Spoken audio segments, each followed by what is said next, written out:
La Constitución Política de 1833 marca el inicio de una larga trayectoria constitucional en Chile, puesto que se creó en 1833 y su vigencia se extendió casi por un siglo, es decir, exactamente por 91 años, hasta 1924.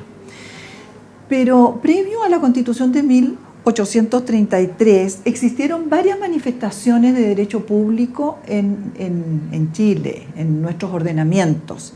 Existen tres, ¿no? Los reglamentos constitucionales que fueron todos provisorios de 1811, inmediatamente después de la Declaración de Independencia en 1810, luego el reglamento de 1812 y el de 1814.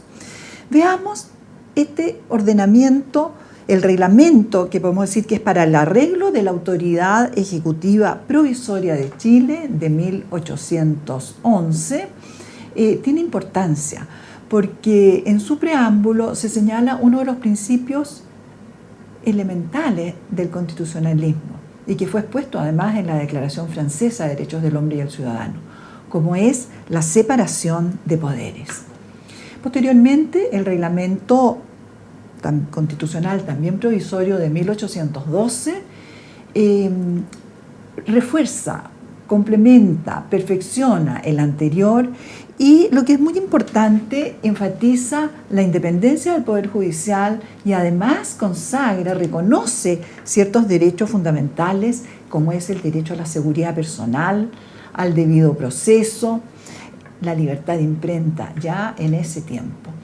Y el reglamento constitucional de 1814 se dicta en momentos bastante conflictivos en nuestro país, con encuentros entre realistas y patriotas, y se hizo necesario el establecimiento de un órgano ejecutivo unipersonal, que es el primer órgano ejecutivo unipersonal que existe en nuestro país, que es el cargo de director supremo. Este fue asumido por O'Higgins, como todos sabemos. De ahí en adelante existe una constitución llamada la Constitución Provisoria de 1818. Se puede decir que este es el primer texto constitucional, la primera ley fundamental que existe en nuestro país. Recoge una serie de principios del constitucionalismo clásico, por supuesto la separación de poderes, la independencia del Poder Judicial.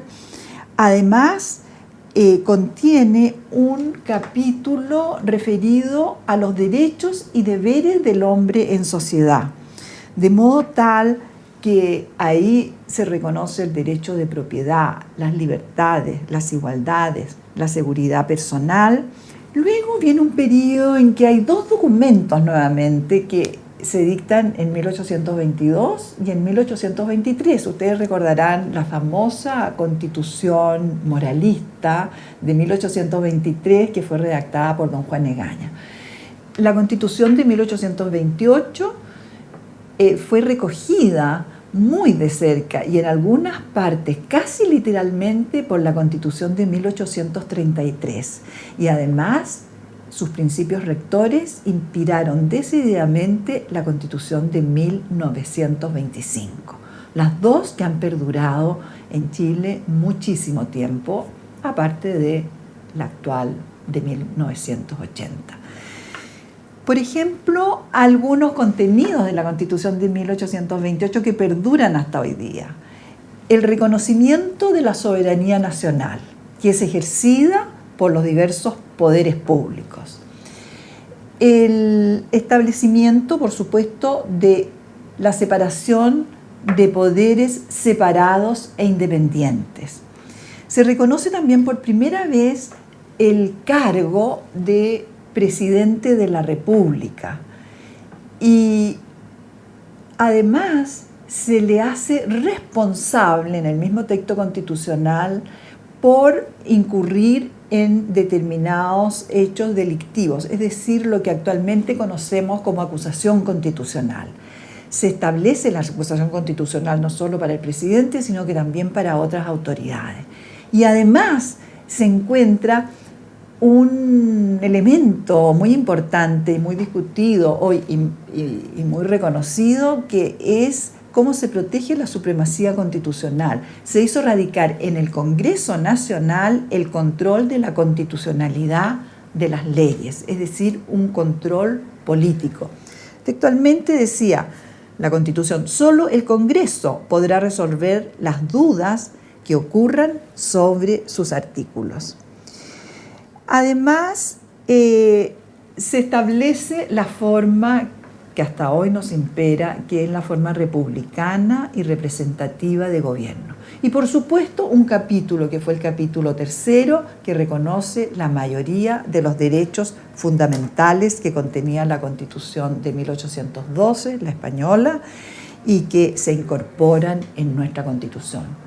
¿Y qué ocurrió con esta Constitución en cuanto a su reforma? Porque todas las constituciones, como ustedes saben, aparte de contener un sector, una parte que se llama orgánica y una parte dogmática donde se contienen los derechos, toda constitución necesita tener un capítulo de reforma. Es decir, tenemos que saber cómo se reforma un texto constitucional para que perdure en el tiempo. Y en el tiempo van cambiando las necesidades, van cambiando las políticas públicas, y la Constitución en consecuencia tiene que estar hecha de modo tal que los distintos gobiernos puedan operar con ella. En este caso, la Constitución de 1828 establecía que esta debía ser modificada por una convención